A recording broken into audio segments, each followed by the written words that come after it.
Hello, my name is Rajoy Lorena, and I'm going to talk about Unit 3, Reference and Inference.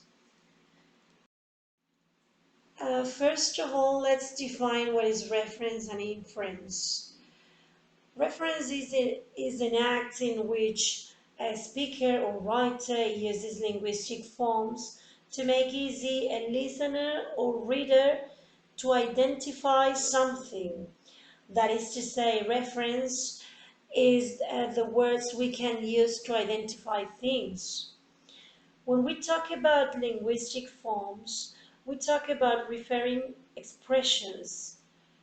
Referring expressions is any expression used in an utterance to refer to something or someone.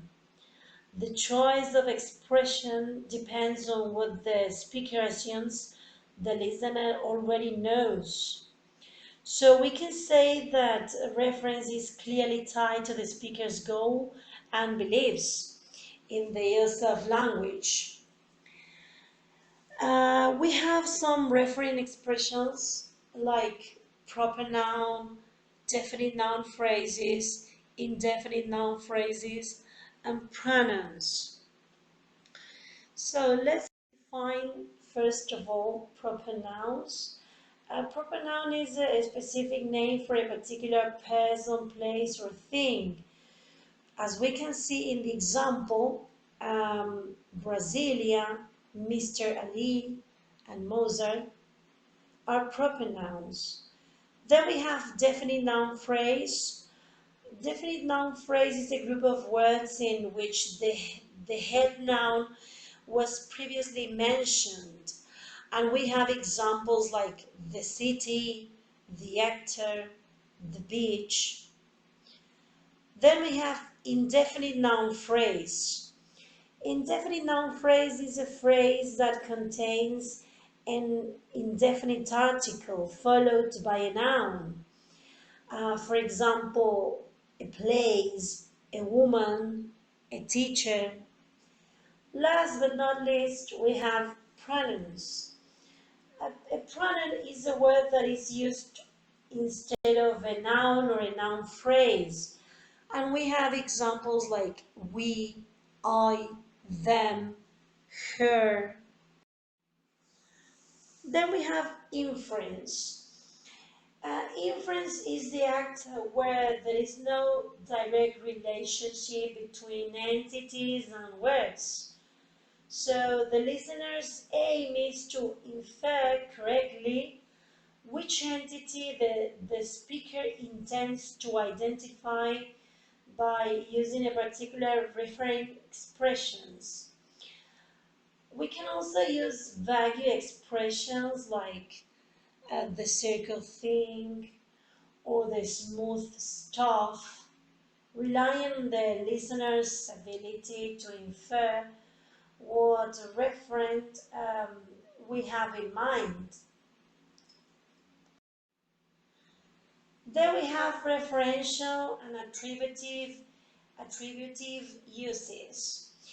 Not all referring expressions have identifiable real-world reference.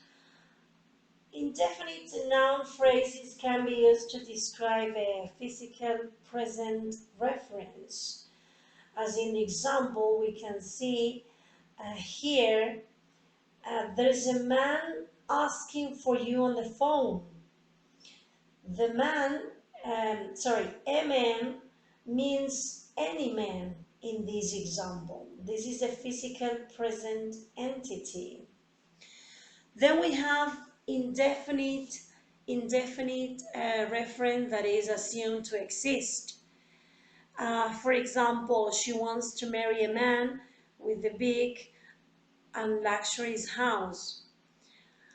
We know that a man refers to any man in this example, okay? And then we have in the last entities that to our knowledge do not exist.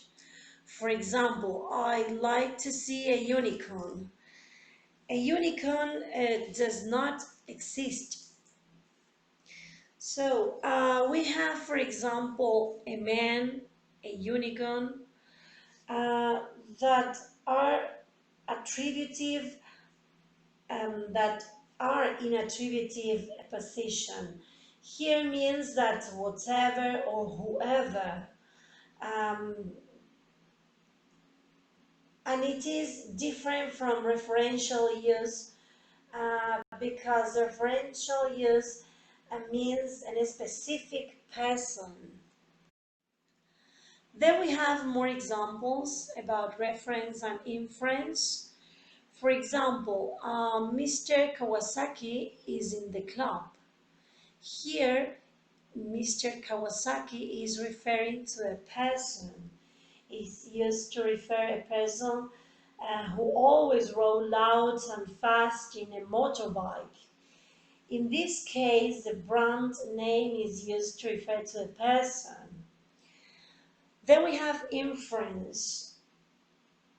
For example, I enjoy listening to Mozart.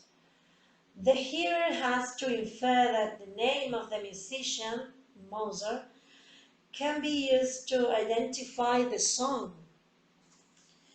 Then we have names and reference.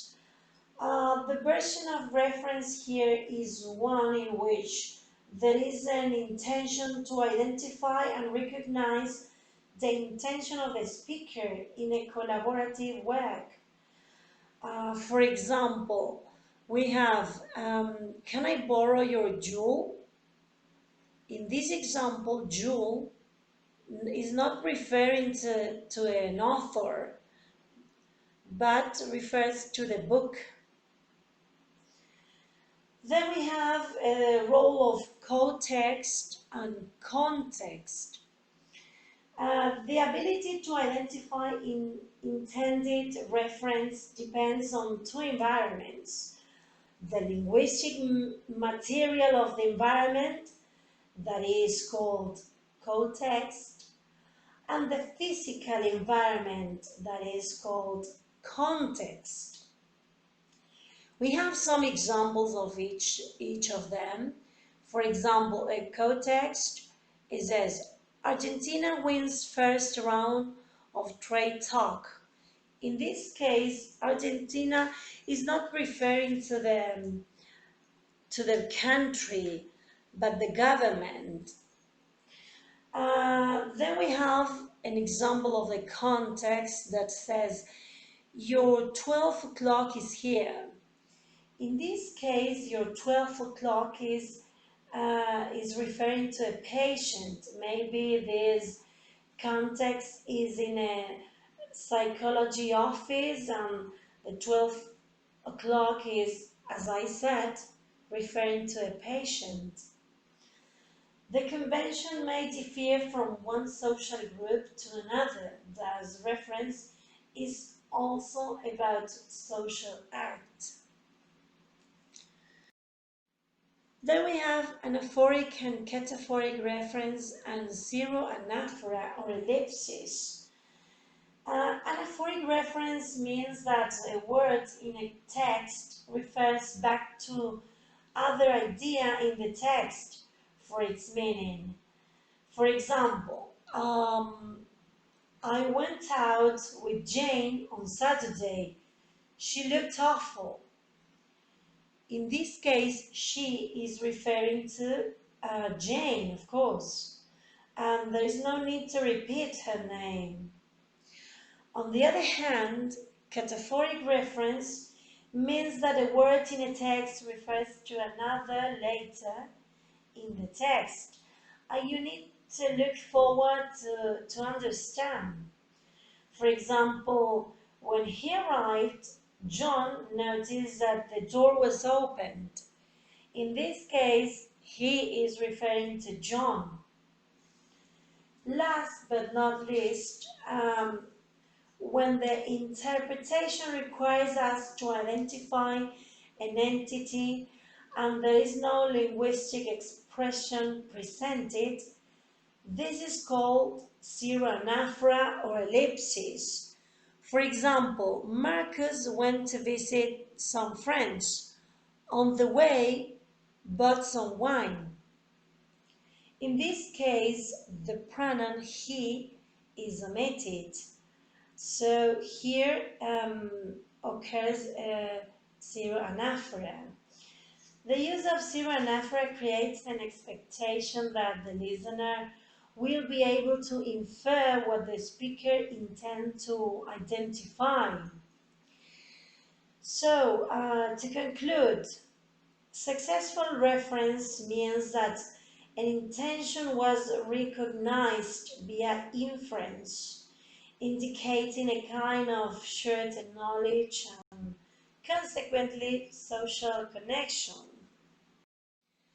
So, thank you very much for your attention.